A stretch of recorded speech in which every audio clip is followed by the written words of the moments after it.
Okay, hello YouTube. Today I want to talk about a gambit that somebody told me about the other day, and they just kind of asked me offhand, like, what would I do about it if I saw it? It's a gambit called the Busch-Gass Gambit. It happens after e4, e5, knight f3, bishop to c5. And anyways, I'm going to talk about the refutation. More importantly, I'm going to talk about, like, just what happens if we just play natural moves here with white, and kind of, like, what gambits should we choose to play if we're going to play gambits at all. So anyways, if you like content like this and want to see more of it, hit that subscribe button, click on your notification icon. So for starters, you can see that the computer already just gives this as major to decisive advantage white, and it just says you should just take the pawn. So the other day when this person asked me about it, I'm like, well, I've never really seen it before, and I haven't. Like, I don't see this at my level at all. And I said, well, maybe I'd just play c3, because I know I have to have a slight advantage after c3. Just c3 is threatened to play d4. Because, if somebody plays this gambit, maybe they have preparation. So then, after that, I decided, well, since I guess this is getting popular, maybe I should actually take a look at it, because, as you can see, the computer doesn't necessarily like c3. Although it's not, a terrible move or anything. White is still a little bit better.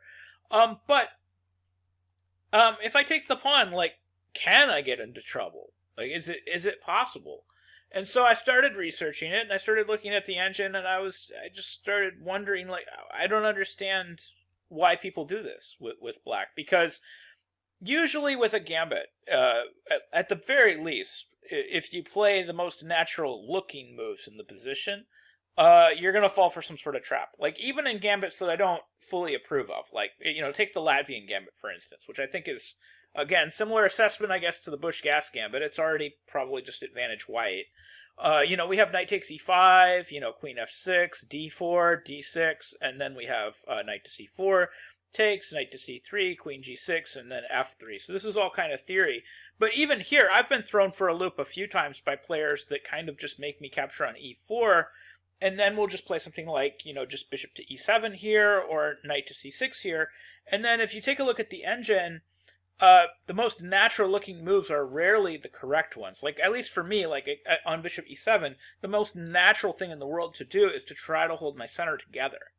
Try to play something like a centralizing move, like maybe queen f3, for example. This is really natural, and of course you can see, like, my assessment bar starts dropping like a stone, because I'm walking into this file, and then if, again, I play kind of the most natural-looking move, which is to just continue to defend that center, I can already be getting into big trouble after something like, I guess, something as simple as knight h5.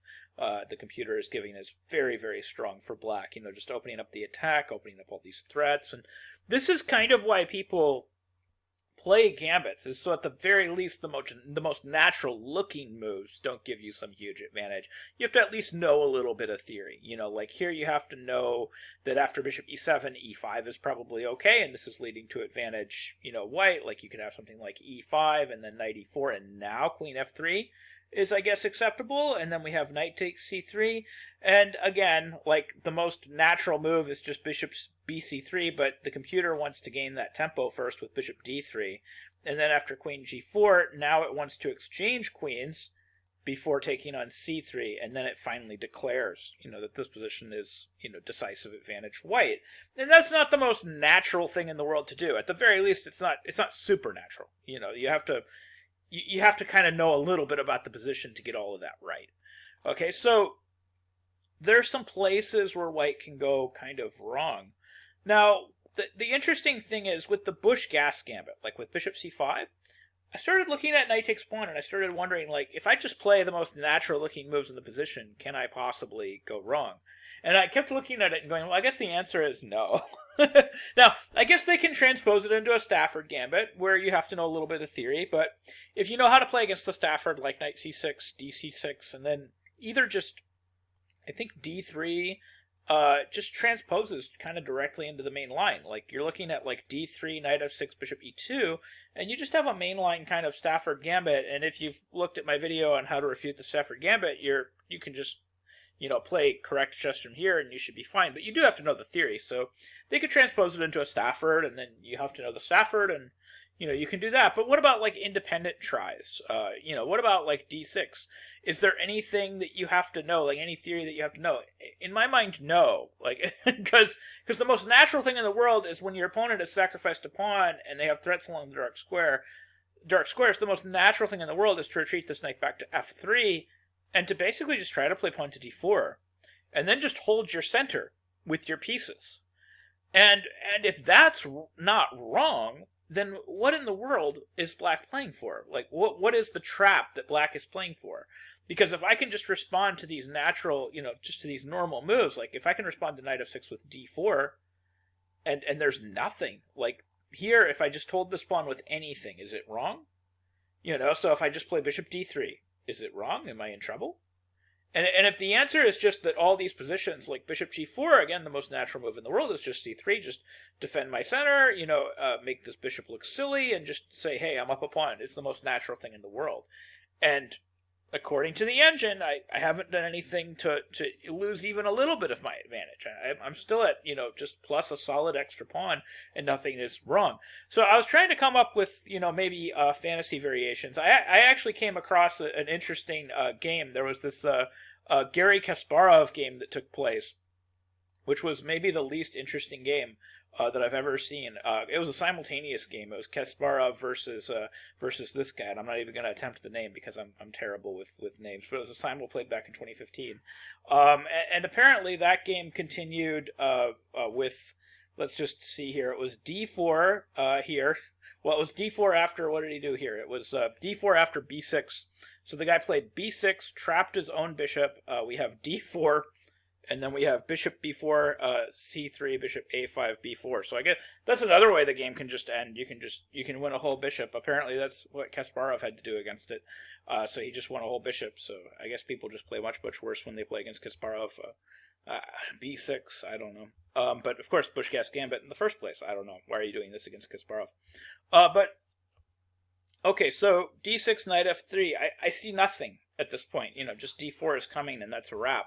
So I was trying to come up with something like, can black keep it weird, right? Can he make something happen? So queen e7 is kind of a weird looking kind of move. So again, the natural move is going to be something like d4. And then maybe knight f6.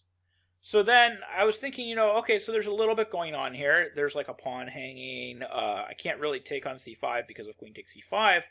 And, okay, the computer gives the best move as bishop to c4, but of course bishop c4 is not incredibly natural. So I was just curious, like, is the most natural move bad? Like, what if I just play the most natural move here? Is it bad? So I was just curious, like, if I just play knight c3, is it bad? Like, what's the computer assessment? And the computer just says white's fine. And then if I just continue to play the most natural move, like bishop to b4, bishop d3, the most natural move, it's just fine.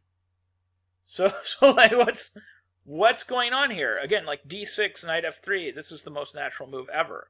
Knight takes e4, castle's kingside, this is the most natural move ever. Like, all this is fine. And actually, what's interesting about this line is white is probably better, and white is probably gambiting a pawn, but just continuing to play supernatural moves, like never having to leave any natural moves. So maybe that's the incentive to play it, is white's down a pawn here.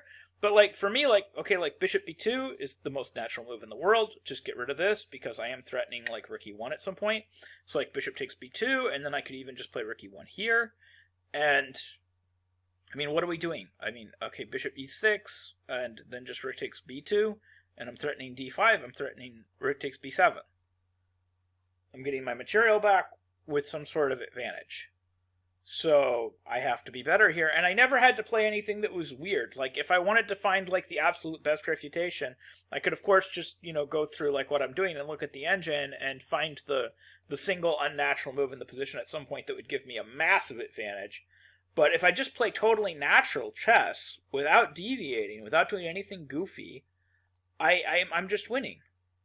I don't have to do anything particularly awesome. Like, maybe f3 is some sort of improvement here, where I just fortify with my pawn. Maybe something like this. Maybe I could play something a little unnatural. But just playing totally natural chess, just developing, moving your pieces out, castling, is completely fine. So if you face gambits like this, because in my mind it's just impossible to prepare for every single silly little gambit. It's just impossible to prepare for everybody that wants to sacrifice a pawn in some weird, goofy way, like with bishop c5 or with a6. Somebody can gambit the e5 pawn any way they want to gambit the e5 pawn. It's really hard for me to stop them if they just have their mind set on gambiting a pawn.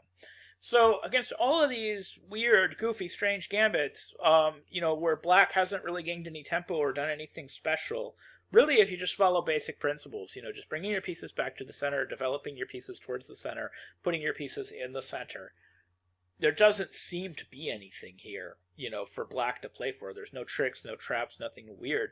You have to make some move that steps outside of opening principles yourself in order for black to have some sort of goofy tactic. So anyways, that's my advice on how to face the Busch-Gass Gambit, but also how to face other weird gambits that don't necessarily make a whole lot of sense. So anyways, I hope you found this video helpful. I hope you learned something new about chess, and I hope you can use some of these ideas in your own games. Thank you very much for watching.